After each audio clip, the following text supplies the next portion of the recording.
Sige, sandali lang ha. My screen. Good morning. Uh, how many are you already?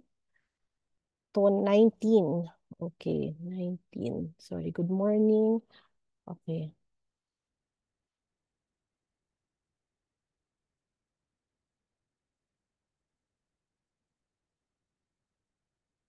Well, siguro we could just wait, 2 more minutes before we officially start our session for today. Baka kasi dumami pa yung participants in our Zoom session. Okay, sige, 2 minutes.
Okay, it's already 10:08, so maybe we could start. And eventually, if some students will join our session, uh, we'll just siguro have a short recap.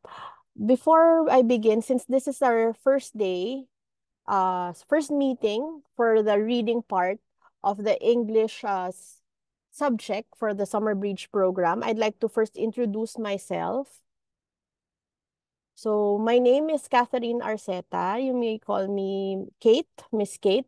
I'm from the Department of Arts and Communication.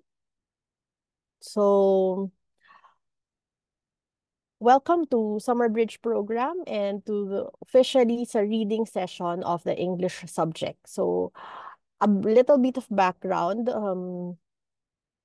Why do we or what can you gain from this from attending the Summer Bridge program? So, before, specifically 2018, before 2018, the University of the Philippines has a has been offering GE courses na iba sa ngayon. So one of the parang long time GE course that the university is offering ay yung tinatawag na COM series. Kasi may COM 1, COM 2, and COM 3. So for COM 1, it's a writing class, yearly writing class. COM 2 uh, is also a writing class, pero parang may short paper na talaga. And then for COM 3, oral class siya. So talagang very specific yung bawat communication subject na yon. It's a general education uh, series na ino-offer every semester. Pero come 2018, nagkaroon ng system-wide, meaning all University of the Philippines campuses. Nagkaroon ng curricular revision brought about by the incoming graduates of the K-12 program. So kasama kayo doon syempre, 'di ba? So all the general education courses had major revisions. So nawala doon kasama yung COM 1, 2, and 3 na writing, speaking classes. Hindi siya totally nawala, pero hindi na siya considered na um, general education subject. Kasi pag sinabi natin general education subject or GE, it means na all students talaga, whatever course you're taking, will undergo or take that required GE course. Pero ngayon, parang ginawa na lang siyang tool course. Some of the degree programs who required your students to still take those three subjects, nakakakuha nung com series na yon. Pero majority of the students talaga ay hindi na nakakakuha nun. So, ano yung implication nun?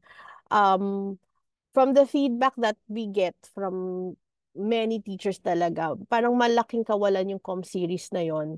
Kasi it bridges yung skills, writing and speaking skills of the incoming freshman students from yung kanilang uh, senior high school skills going to the undergraduate or yung kanilang college level na communication skills. Diba? So, although we really cannot say that this summer bridge program that we are offering right now, kasi very limited lang yung time, 'di ba?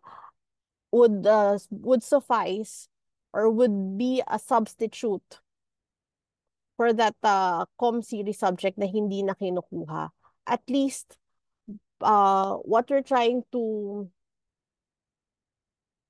what we're trying to make our students here is to parang kahit papaano have that idea kung ano yung mga kailangan nilang pointers or skills that they have to uh,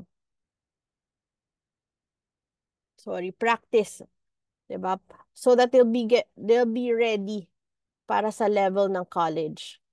Okay, so hopefully you can complete the series. So among you have completed yung language series, language part, meaning to say attended all the sessions ng language part, walang na-miss. Can I see show of hands? Ilan ba dito sa ating? Let me just see 23 participants. Dalawa lang. Not all of you have completed tatlo. Can I see? Sige, reactions naman from the class. Okay, apat. Okay. May I know the reasons of some of you kung bakit hindi na kumpleto? Kahit i-type nyo or you can unmute yung ating language session. Okay, let me just read. Sandali ah. Late invitation. Waitlisted po kasi. Okay. So yung mga yon more or less ilan yung na-attendan yung out of the 5 language sessions, ilan yung na-attendan nyo? The invitation also sent late. Okay.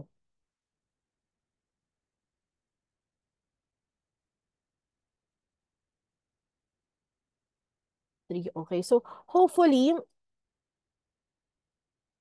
you can complete the reading sessions. So this is your day 1. Although tomorrow we'll have an asynchronous session, meaning you'll just have an assignment.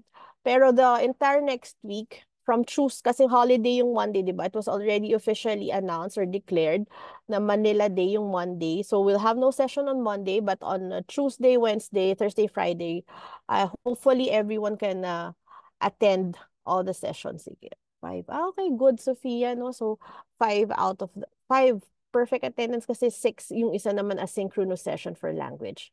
Okay, so again, this is just a refresher course. It may not be a substitute for the training that you should have ano ba, siguro gained if you are to attend talaga or complete the what I was telling you a while ago, yung COM 1, 2, and 3. But still, it's good to have something, diba, than nothing at all. So again, welcome to the reading part of the English subject. So let's begin. So this is day 7, pero day 1 of reading. Today, we'll start with yung very basic, developing your dictionary skills. So I have here some topics to discuss. And then, after our short lecture, you won't get bored, I promise, kasi hindi naman very long yung ating discussion part. After discussing itong topics na to, you'll have some exercises to complete. We'll try to answer the exercises after you completing them. Hopefully, ngayon may time pa rin tayo. Pero if not, we'll continue by Tuesday next week. Kasi nga tomorrow, asynchronous tayo. Okay? So just a reminder, you have to access the exercise. Siguro familiar na kayo, 'di ba, sa Canvas. Nandun yung exercise for tomorrow. Okay? And also yung exercise for today. Later, ipapublish ko yung exercises na yon. Okay? So let us begin. In any chance that you cannot hear me clearly or napuputol-putol ako because of intermittent internet connection, kindly call my attention. Okay? So let's begin with concrete and abstract words.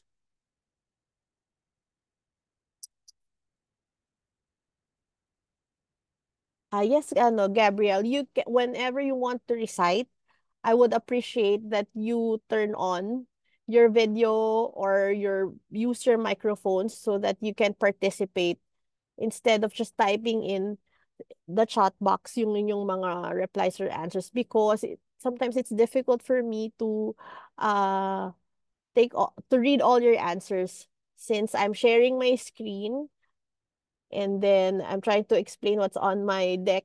Tapos I'm answering your questions pa dun. Yung iba may questions, may answers sa chat box. So if it's all right with you to turn on your video or even just your audio, yung iyong microphones, and then answer. Okay? So now let's begin. Concrete words are words which evoke images of things or denote the nature of things as closely as possible. Simply, they are observable to our five senses.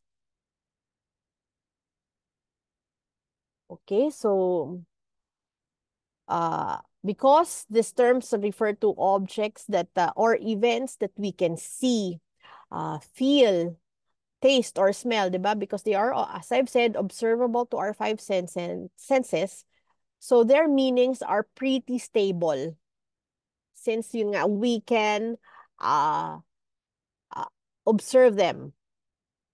So, for example, you asked me what I mean by the word spoon, more or less. Everyone here can imagine yung same object, diba, that I'm referring to.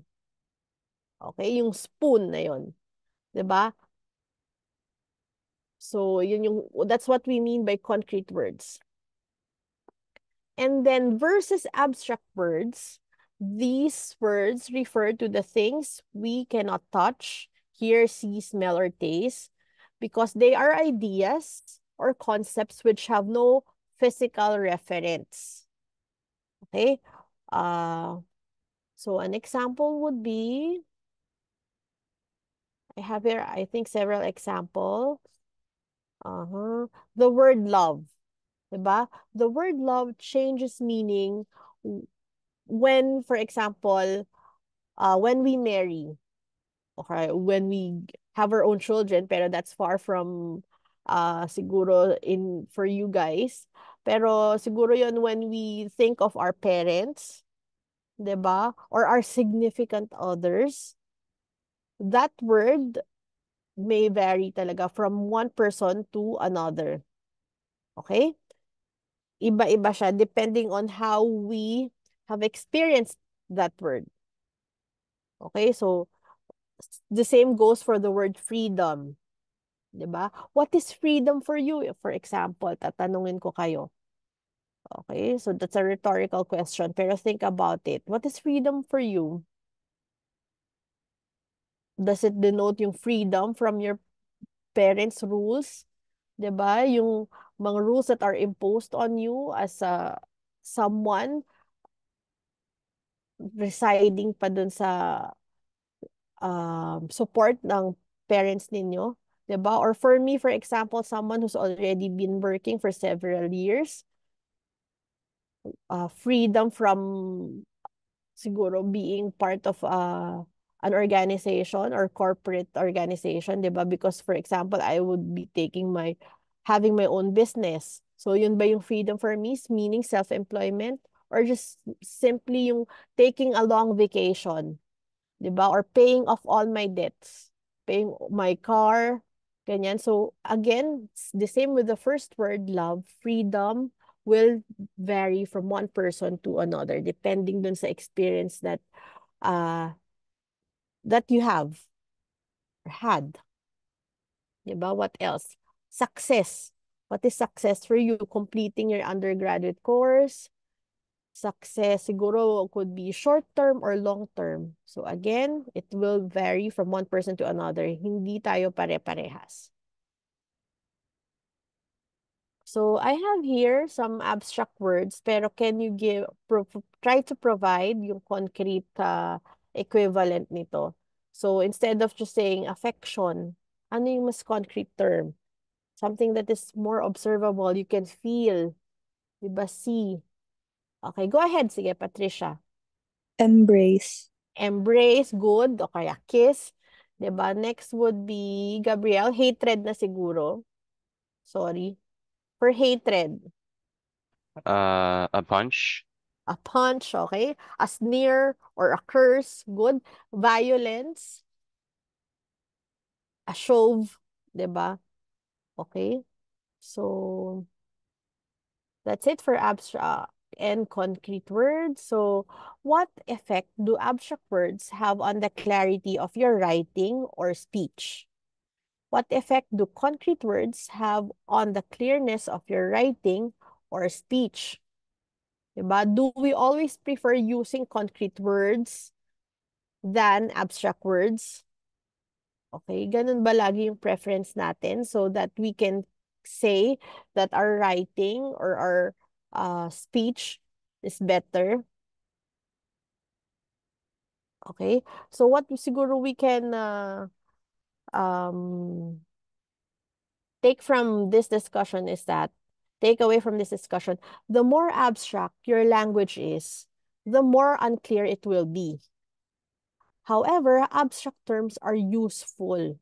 They are also necessary when you want to name ideas and they're not likely to make points or we want to make something interesting to our audience, diba? Kasi if we always use yung concrete words, parang you're not giving your audience a chance to parang imagine, diba? Pero when we want our message or our language to be clearer and more vivid, that's the time we will use concrete words. Okay? So, depending dun sa message. Siguro sa message, yung consideration would always be the type of message you're sending, the audience you're addressing, diba? The occasion. Is it a formal occasion, yung event para sa oral speech? Or is it academic writing? Or something more informal, yung in yung conversation or writing. Okay, let me just read some comments. Okay, good.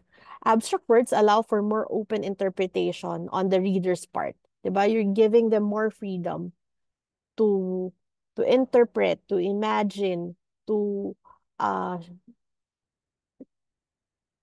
parang explore yung kanilang imagination about the topic.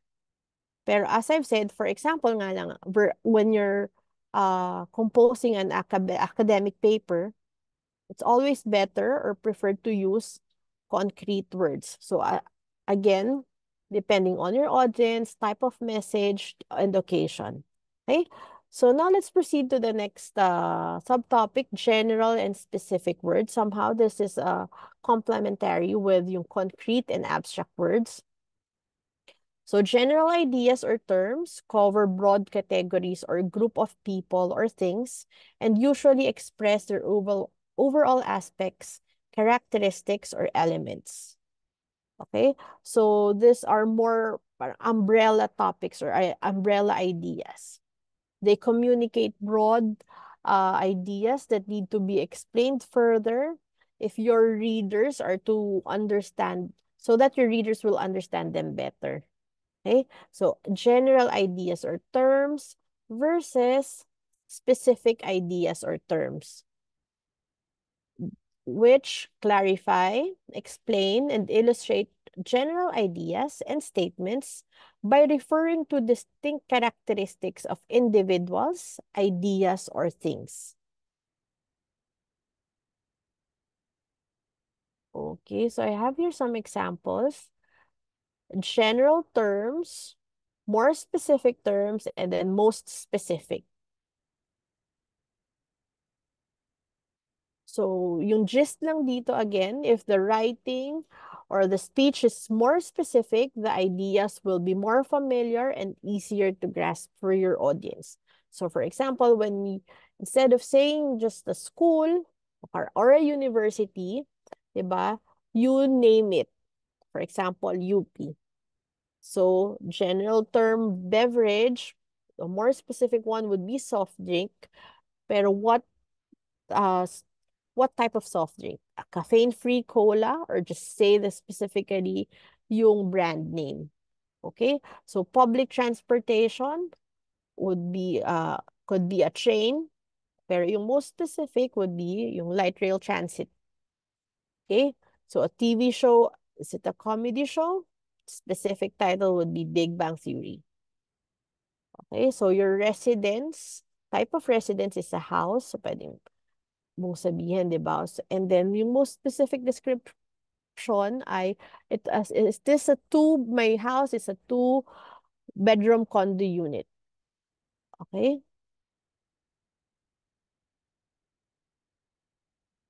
So, other examples, here are, let us read this. So, cats are creatures of habit. So, if you'd like your readers, diba, to understand exactly how and why cats are creatures of habit, you will have to give them more information to support that general idea. How are cats are creatures of habits, diba? So, this could be para more specific statement. Let me read. Sadie, a little black cat, waits for Joanna at the top of the basement, steps every morning, and runs right to the refrigerator for her snack. Diba? So you explained, you actually pointed out a particular cat and you described him. Tapos, what habit is that particular cat, been doing for some time now?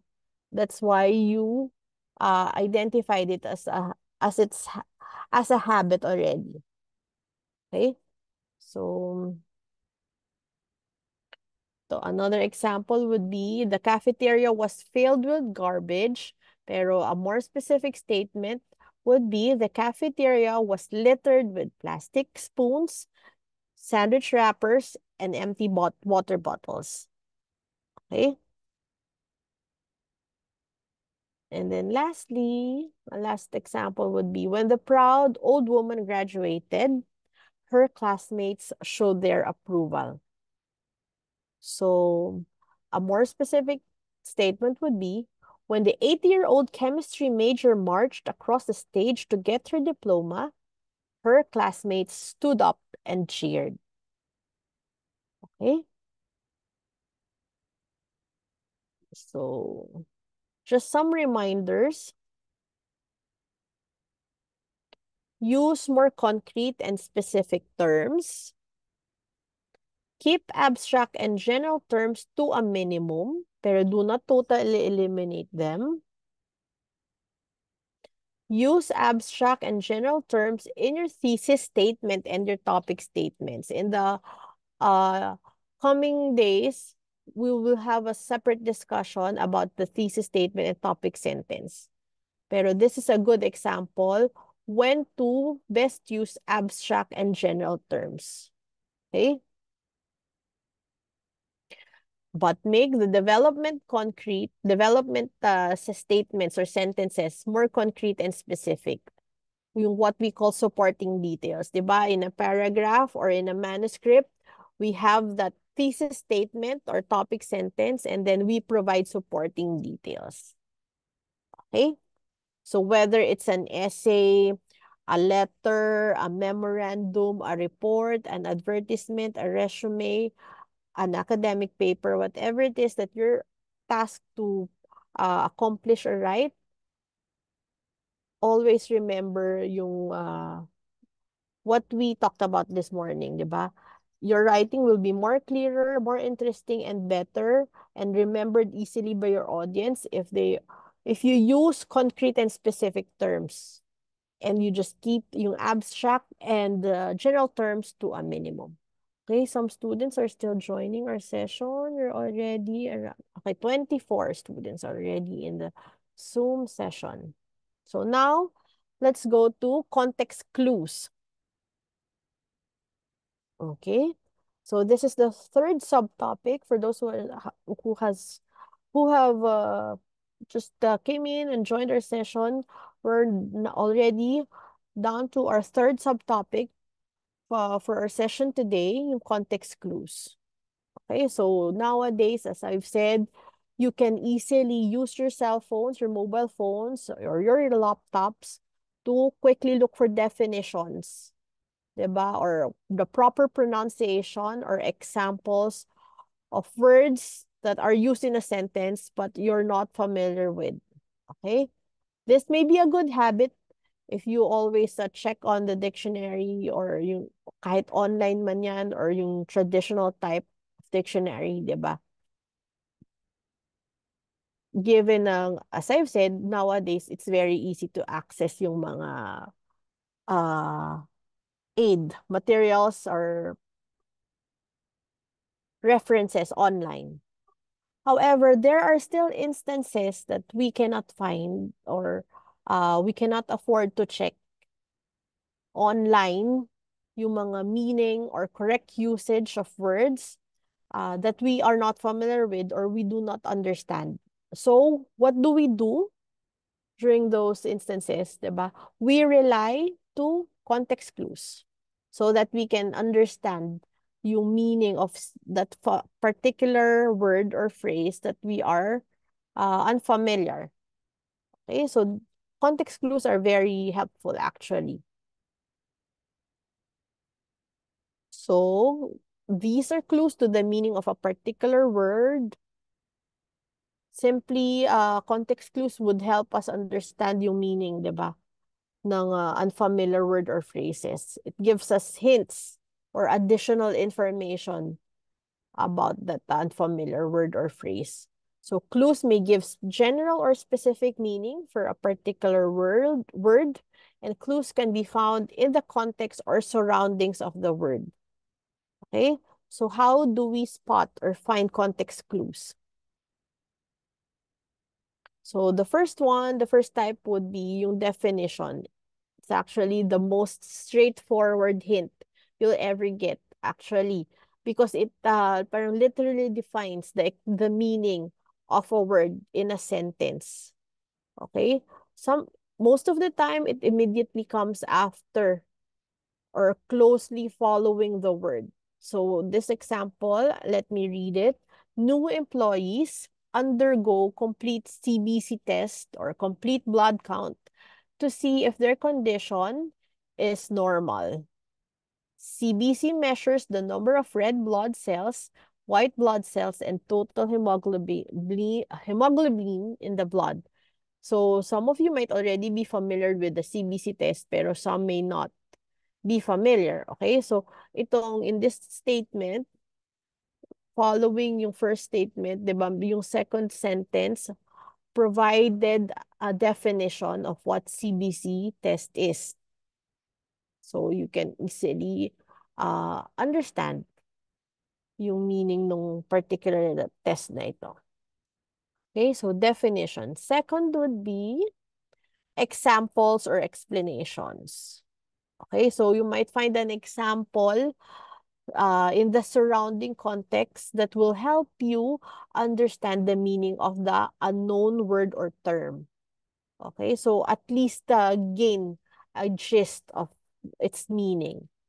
Okay, so for example, the bank offered incentives to the tellers like a cash bonus for reducing errors and restaurant coupons for good attendance. So yung clue natin dito would be the words such as like or as.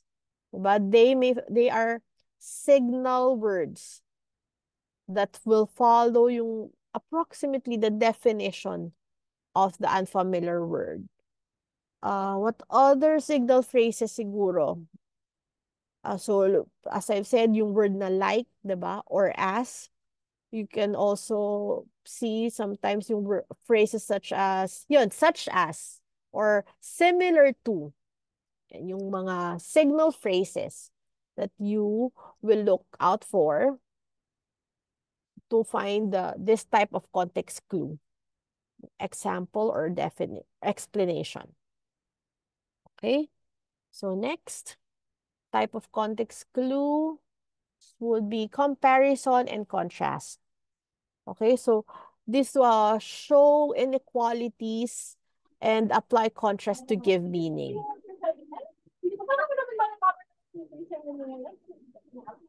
Okay, sandali lang ah.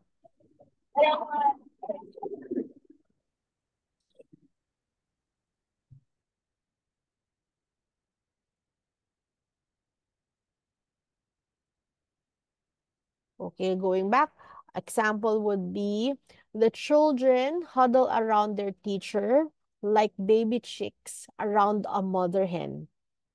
So unlike Robin, who is full of life, Rachel is a lackluster. Siguro, let's try to look at this second statement or sentence. So unlike Robin, who is full of life, Rachel is lackluster.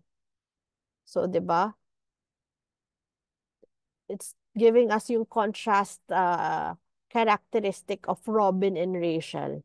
So even if we're not familiar with the word lackluster, which actually mean dull or boring, diba? Pero we can see yung signal word na unlike, then the author provided the characteristic of Robin, we can say, again, easily identify that this is the opposite of this characteristic. Okay, so someone who is full of life versus someone who is dull or boring. Okay? Comparison and contrast. Next would be to then very easy synonyms.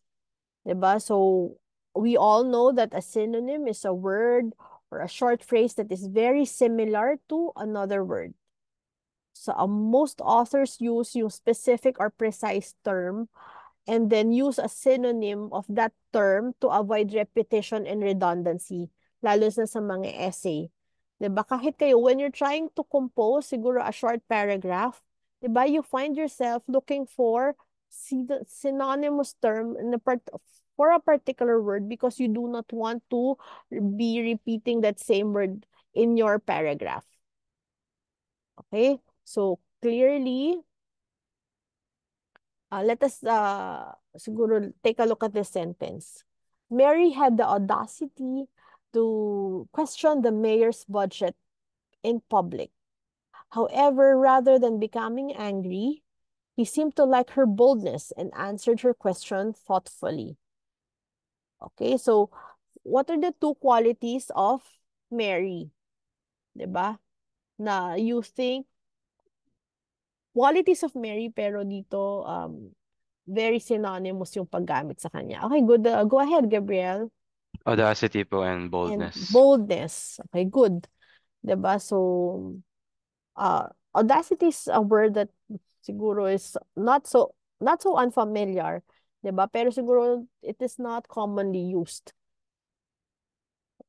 Pero seeing this example, we can easily identify or identify that yung synonymous term for audacity is boldness. Okay? Okay, so that's it for synonyms. Now let's proceed to the next type of context clue, antonym. So obviously, in contrast to a synonym, an antonym is the word or a short phrase that is with the sharp contrast or simply the opposite of that unfamiliar term. Okay, so Mary expected a small turnout for the artist's reception. However, she was inundated with eager students wanting to meet the singer. Okay, so we all understand a small turnout, di ba? In our context, we can understand it as something na parang a small gathering, a small turnout for the artist reception. It's just a small gathering. Pero to be inundated with eager students is the opposite of a small turnout. So meaning it is to be flooded with people for the reception. Diba? So, yan, clearly, small turnout, yung antonyms niya yun, inundated. Okay? So dito, what are the signal words or phrases that we can use? Okay, go ahead, Gabriel. Expected po, the antonym of inundated. Sorry, yes, and then what are the signal, are there signal words or phrases in the sentence?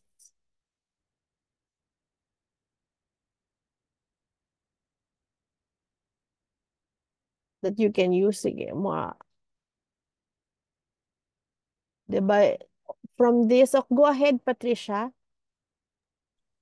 From the first sentence po, nakalagay small turnout. So, Okay. yun po yung in-expect niya. Pero yung hindi niya in-expect na maraming tao, so inundated po siya. Yes, pero yes, good. That's correct. And this very obvious or yung clue natin would be the word however, 'di ba? That signals yung contrasting idea.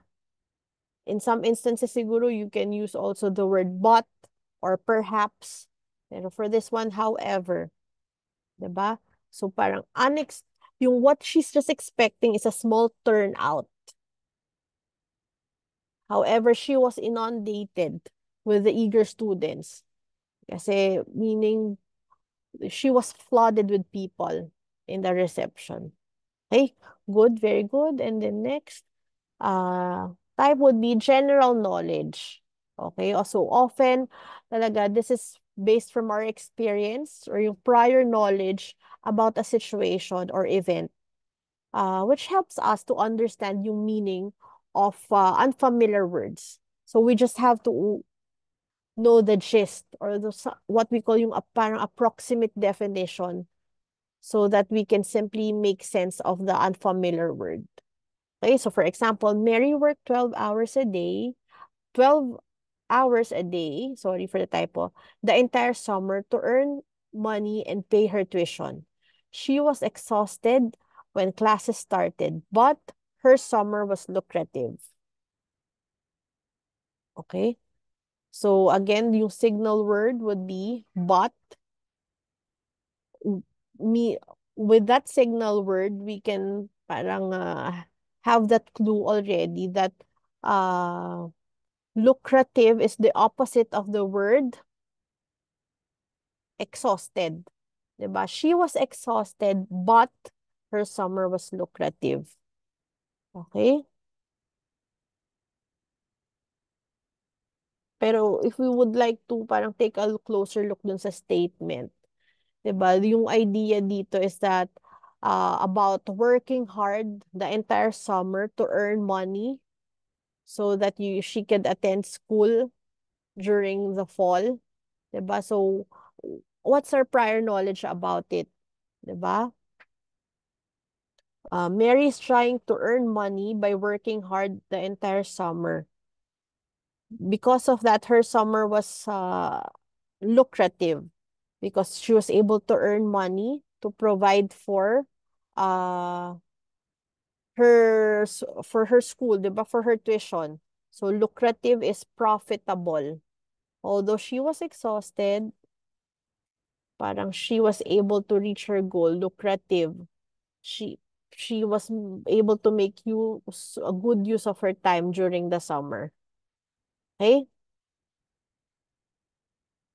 So now, siguro, let's have some short exercises that I'd like you to answer.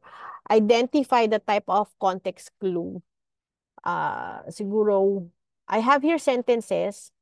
A word or a phrase is italicized. So you just identify what type of context clue is that. Okay? So let's have siguro again call. Sige, go ahead, Patricia, for number 1. Antonym po. Antonym, despise broccoli, but I adore spinach. Good. Number 2.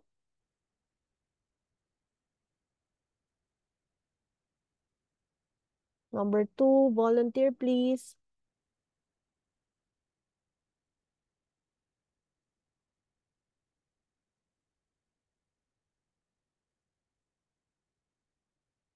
Number 2, my itinerary for this trip includes a 3-day stay in Italy and a cruise to Greece. Sophia. The word itinerary po, and then then the sentence explain na it's a 3-day stay in Italy and a cruise to Greece po. Sige, what type of context clue? Explanation or definition.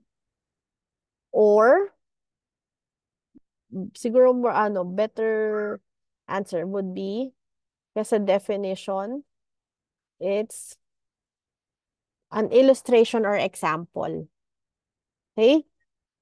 Okay, thank you. Next, number 3.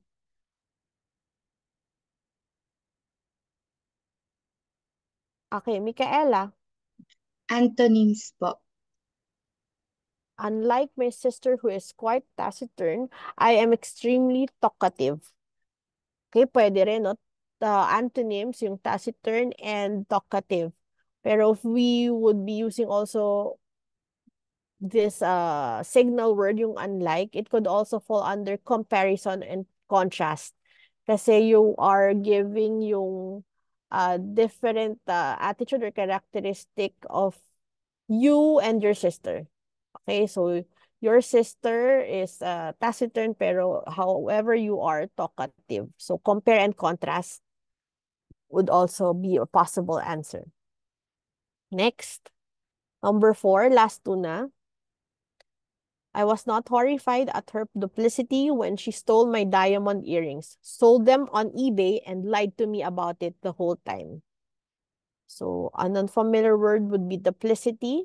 And your answer, what type of context clue? Go ahead, Patricia. General knowledge. General knowledge, or siguro a better answer would be explaining, diba, what she had done. So, it's an example. Definition. Example or explanation. I was horrified at her duplicity. What did she do that made her horrified? Diba? She stole my diamond earrings, sold them on eBay, and lied to me about it the whole time. So example or explanation. Next, number 5, last. While I do not necessarily concur with all of his viewpoints, I completely agree with his recent decision to delay the project.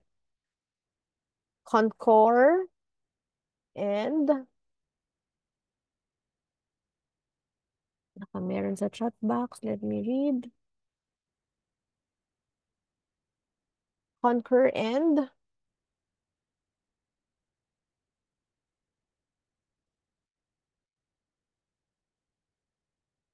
go ahead, Patricia.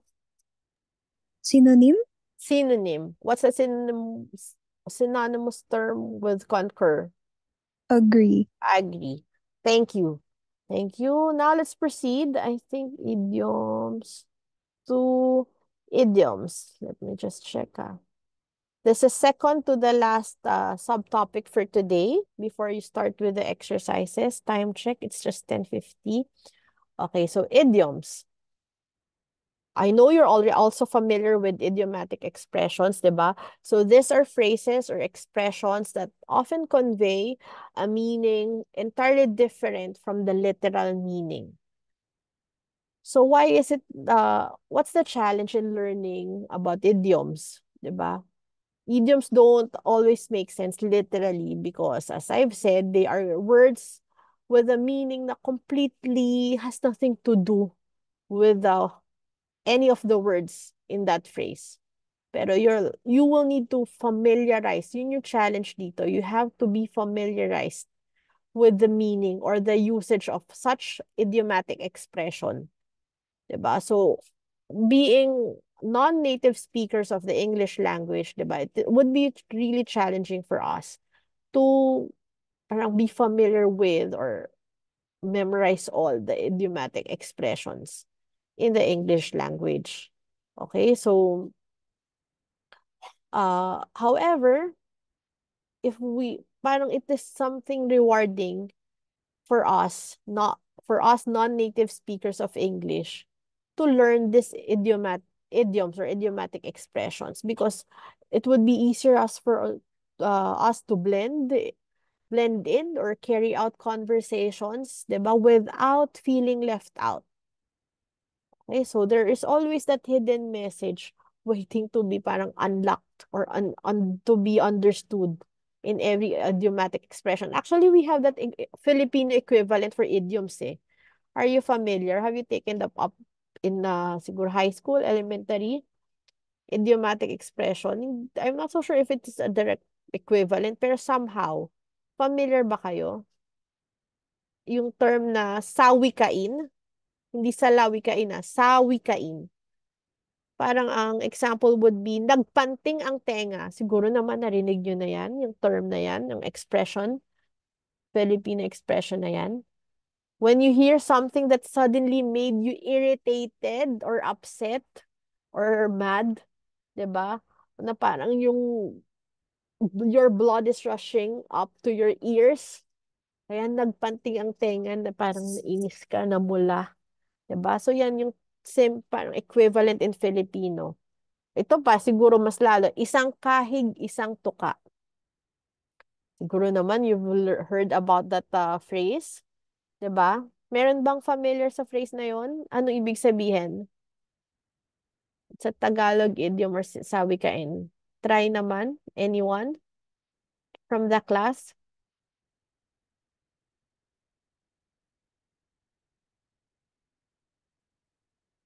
Ayan, merong nag-try sa chat box. Let me read.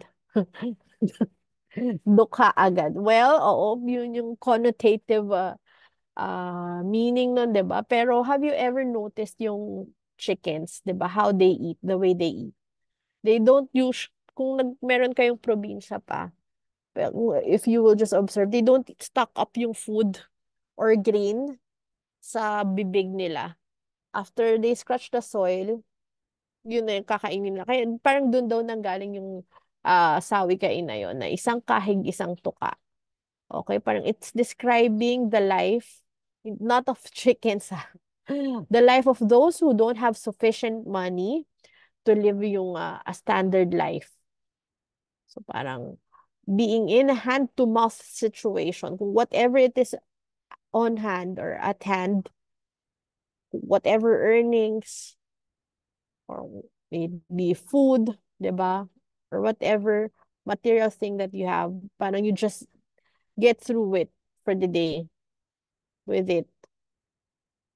Parang you try to manage yung resources, whatever resources that you have. Kaya isang kahig, isang tuka. Pero yes, again, going back, so yan, idiomatic expression or idioms. So let's just have some examples. Bite of more than you can chew. It means you try to do something that is too difficult for you. Okay? Other examples would be a blessing in disguise, break a leg. Okay? Itong mga idiomatic expressions na to actually are commonly used in everyday conversation already. You can hear them in conversations, diba? Sa movies or TV shows. So, beat around the bush. You avoid saying what you mean. Parang you're going around circles. Better late than ever. Better to arrive late than not to come at all. But this is not something, not a positive practice. So, wag nating paniniwalaan yan. Bite the bullet to get something over with because it's inevitable. Diba? So, kailangan na lang nating gawin or harapin. Can you share other idiomatic expressions that you know? Siguro before we end our discussion about idioms. Can you provide? Go ahead, Gabriel. With flying colors po. With flying colors. Good. Diba? Parang you finish it with flying colors. What else? Hit the sack. Go to sleep. Diba? Go ahead, Sophia. Ano po, this one po, I just recently read it po in a story. And I'm curious with that, so I searched it po. And that idiom is, ano po, not my circus, not my monkeys. Is that you're setting boundaries na if that's not your problem, you wouldn't care about it. It may Oh. be rude at first, but it's just, if it's taken positively, it would signifies that you are not getting yourself into others' business. You're keeping your mind at peace. Okay, good. Thank you for sharing that. Diba? So other examples here, call it a day, you stop working. Diba? For today, get something out of your system. Do the thing you've been wanting to do so you can move on. So give someone the benefit of the doubt. Lagi nating sinasabi. Okay, last one. Let me just check the chat box. Ayan. Kick the bucket, pass away. Break a leg. Yes. Let the cat out of the bag, reveal a secret. Okay, good. Piece of cake. Something very easy. Last, sitting ducks in a dangerous situation. Okay. Thank you. Okay, now let's proceed to the last subtopic for today. I hope you're still with me. Bilis na lang to. Okay, so denotation versus connotation. So when we say denotation, simply, this is the dictionary meaning of a word. It gives us the basic or literal meaning of a word, where consensus is widely and mostly accepted by everyone. Okay, so people could easily agree on the meaning kasi nga it's the dictionary official meaning of a word. Okay, so the word or words we attach to the perception when we perceive something through any of our senses. For example, a flower with red petals, green leaves, and a thorny stem signifies the mental concept rose. Diba? So, pero what is the connotative meaning of the word rose? Let's go to that. So, connotation is the mental concept we learn to associate with an object. Sometimes this has a cultural meaning. It's the secondary, ayan nga, the secondary or cultural meaning of words. So, we mentioned previously, di ba, yung what's the dictionary definition of the word rose. Pero here, the sign rose can signify the mental concept of romance, particularly if it is read and placed in the context of Saint Valentine's Day. Diba? For someone who's been celebrating yung Valentine's Day siguro for the longest time and is so used to receive flowers during Valentine's Day, pag nakatanggap ka, you feel good. Yun nga, it signifies something romantic for you. Okay, you associate it with love, with celebration, with that positive feeling. Pero for those na hindi naman nagse-celebrate ng Valentine's Day at naka-receive sila ng bulaklak any time of the year, diba?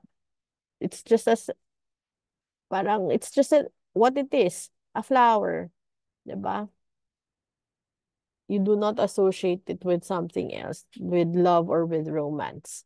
So again, denotative meaning is the dictionary definition, pero connotative meaning is parang something more exclusive to a group of people.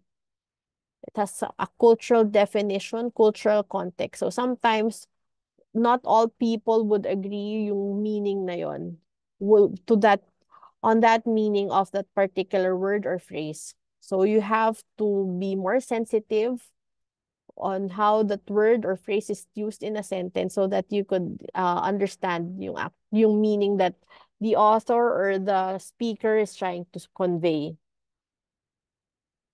Okay, connotative meaning. So, again, and that's it. Do you have questions dun sa mga review topics natin for today? None po. None. Okay, thank you for confirming. So we're done with the lecture part. So it's time for you to answer several worksheets. You may say na medyo madami exercises, no? Pero very easy naman and average. From the topics we had for today, masasabi ko naman na this will just be practice exercise for you. So I will publish the exercises sa Canvas. Kindly open your Canvas. Tapos, you can annotate the worksheet or you may submit a separate worksheet paper, upload it dun sa site. Okay, so just give me some time to publish. Siguro a minute to publish the...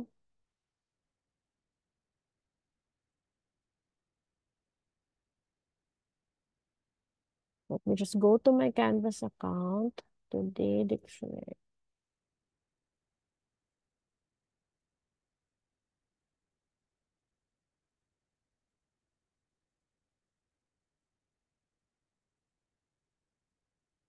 And class, could you check if you can access the 5 exercises for today? Go to your Canvas account, tapos day 7, developing dictionary skills. There are 5 exercises that you have to accomplish for today.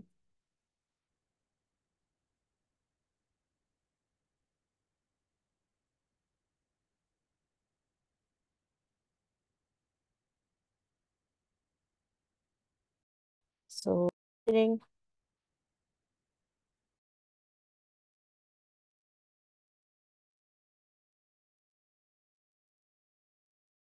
maybe we could start answering exercise 1. For those of you who haven't finished answering until exercise 5, siguro you could continue as an assignment. Pero let's start answering so we can discuss exercises 1 to 3 for today before I dismiss you. Okay, so let me just start recording again the session.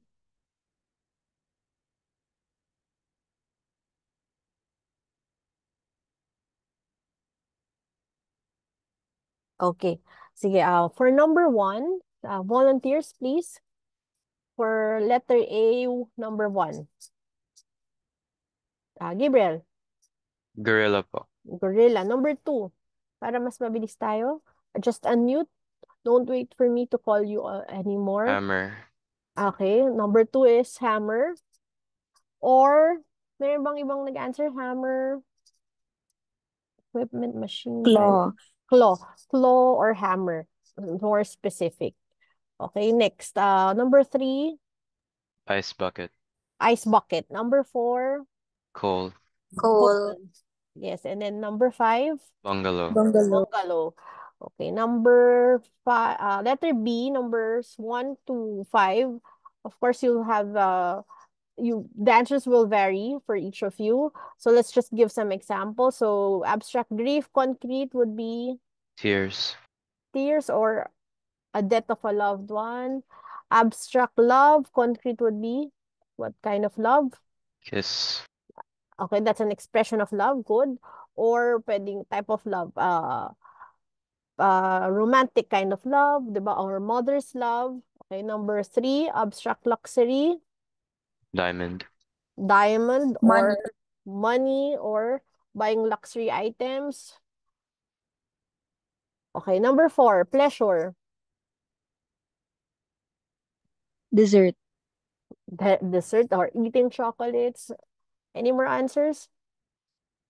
Number 5, motivation. A deadline. A deadline. Sige, more specific. What deadline on? I'm sorry, again, your answer is? Trophy. A trophy? Okay, sige, a motivation, sige, a trophy, meeting a deadline, or buying specific items, or buying a home, buying a car, buying a gadget, a new mobile phone. Okay, so that's it for exercise 1. For exercise 2, so again, your answers will vary. Money, specific. Dollars. Pwedeng currency ang ibigay. Sige, next for number 2, specific yung jazz, that would fall under Music. Music genre. music genre. Okay, art. What type of art? Painting. Abstract art. Okay. Sige, furniture. A table. Chair. Share building, The Empire State Building. condominium, or a type of building at the very specific Empire State. Crime. Homicide. Tax Fraud. evasion. Okay, good. Biology is Science. Science. Science. Or science or science. natural science. Good. Next. For exercise 3, sige. Number 1, identify the general sentence in the paragraph. That would be sentence number 1. 1. 1. Good. And then for the number 2, sentence number 2 and 3. 2 and 3. Kaya, so either or. Okay, next. Number 4. Fill in the blank. Gifts. Okay, so gifts. Okay, over his gifts. Since, okay, good. Next, number 2, jeepney. Vehicles. Transportation. Vehicle or transportation. Type of transportation or vehicle. Streamlined vehicle. Next, number 3, Set up. set up or arrangement. Good. Next. Wait a minute. 42. Number. Context clues. So for number 1, the answer is Communicate. B, communicate. Number 2, conspicuous. Noticeable. Noticeable. B, noticeable.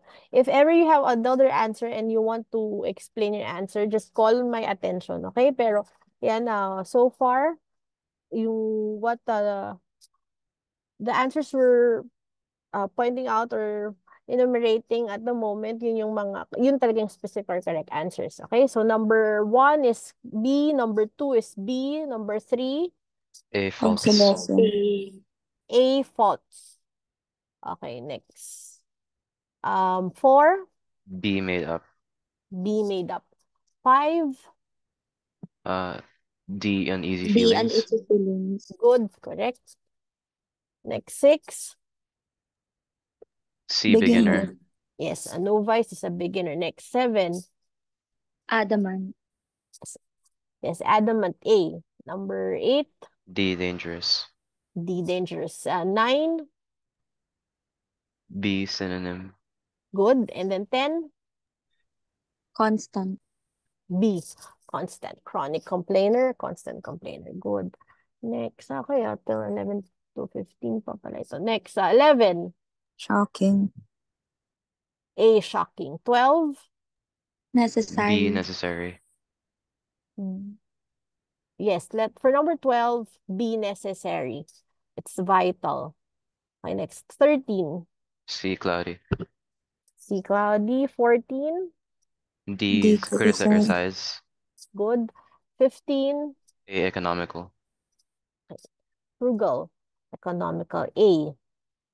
Next, 16, B messy. yes, B, messy, and Kemp is a B, messy. 17, A cruel. cruel. 18, C hot. D hot. D, hot. 19, C, lobby. C lobby. yes, C, lobby. 20, Doubtfully. B, doubtfully. Okay, for exercise 2, read each sentence, try to define the underlined word. So number 1. Talkative. Okay, Outgoing. okay, outgoing, talkative, Expressive. expressive. Okay, good. Next, number 2, eloquence, Charisma. Or Well, rhetorical ability. rhetorical ability, forceful speech, powerful speaker. Okay, good. Next, 3, spectacle, A scene. Having public display. public display, something negative to them. So getting public attention, giving a big show. Okay, good. Number 4, intermediary, Middleman. Messenger. good. A go-between or mediator. Next, number 5, speculation, Doubts. Doubts? Thinking without Contemplation. with the absence of evidence. Okay. To think seriously or to ponder. There's something that you're not sure of. Next, number 6. Supercilious. 6. Uptight. Pompous. Condescending. Disdainful. Okay. This is also a negative, attitude, diba? So, disdainful, haughty, or high opinion of oneself. Next, 7. Visionary. Someone who can see the future. Good, or someone who can see the future, Intuition. sees visions, predicts the future. Next, number 8, credence. Credibility. Okay, or someone who's believable. Okay, next, number 9, genesis, Etymology or origin. origin, roots, beginning, or source. Good. So, that's it for number exercise 2. Let's go to, sorry. Madami pa pala to. Sandali. Hindi ko nakikita yung next slide ko. Ha? Okay, for number 11. The more Negotiating. Calm down. calm, bribed, cheered, or negotiated. Okay, next 11. Rectified. To correct one's Correct. mistake. Yes, Undone. corrected. Made right or fixed. Undone. And not undone. Well, possible, okay? Pero siguro more appropriate yung term na corrected or synonymous. Corrected, made right, fixed. Okay, next. Mary had been debilitated by the flu. Number Made 12. physically unable. Yes, or Weak. weakened, or crippled, diba? Okay, good. Next, adamant. Okay. Number 13, adamant.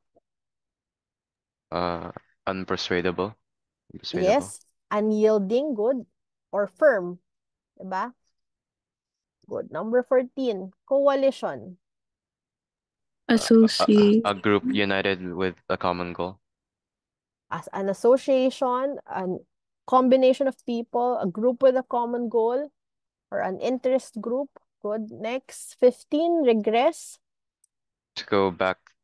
To go back, return to former state. Worsen. Not worsen. It's a return to a former state or former habit. So, to go back, to regress. Okay? For this particular statement. It's a context nito. Okay, next. Exercise 4, idioms. Let's try. Okay. I think we still have time. Let me just get my deck. Exercise 4.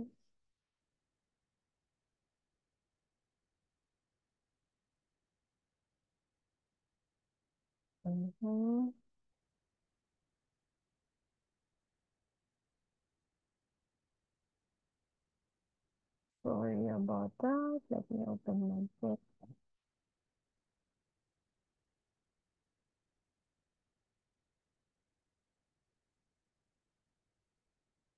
Sige, maybe you could just tell me or share me your answers for number 1, exercise 4.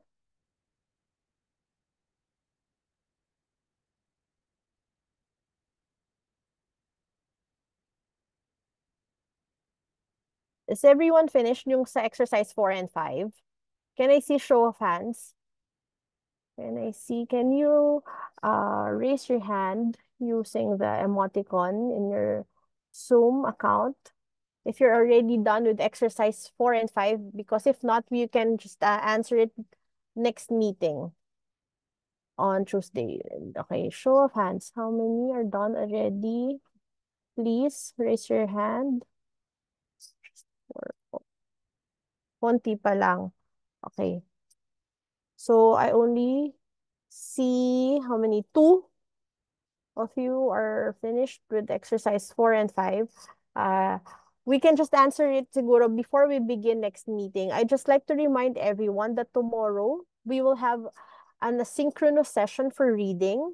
The exercise, it's just a short exercise. It is already uploaded in your Canvas account because I cannot attend to our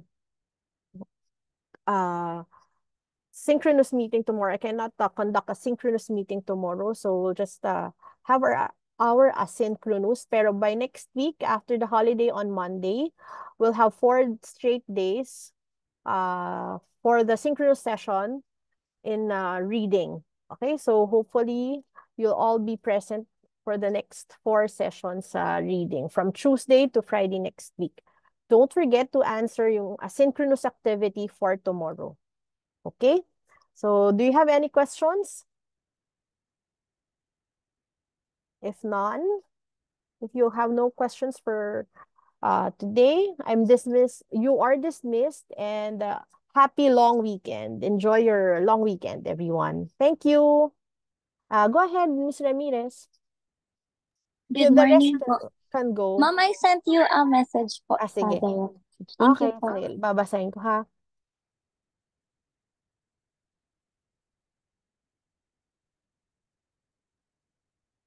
Thank you po.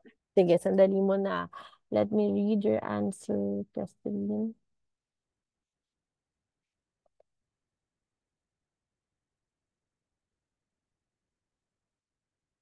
Sige, Catherine, siguro, I can provide it to you by next week. Latest na yung Tuesday, yung Thank pagkita you natin. po. You just want to get yung answer key. After we have answered all the exercises, I will give you the answers, yung answer key on Tuesday. Okay? Thank you po. Thank you. Sige, thank you. Have a long weekend, everyone. Happy long weekend. Thank you. Thank you po. Thank you. Miss, Yes po. may direct message po ko sa Okay, Zoom. sandali. Sa Zoom. Ito, sino ba to again? You are? Patricia po. Patricia. Namali ka ng submission for the activity today? Yes po, nasubmit ko po too early. Oo nga. Ay, Sandali. Ay, sige. Anong activity in particular para lalagyan ko up to second attempt? the first one po, kasi I First one didn't lang. see the other parts of the quiz. Sige. Ano na lang. Pwede bang gawin mo na lang one file yung submission mo sa exercise 2? Okay po. Ganun. Okay? I-merge mo na lang yung answers mo for exercise 1 and 2 para you can upload your answers. Okay? Thank you. Thank you Thank you po. po. Bye, Miss. Nice meeting you po. Nice meeting you too. Have a happy long weekend. Tayo lang meron in Manila. Thank you.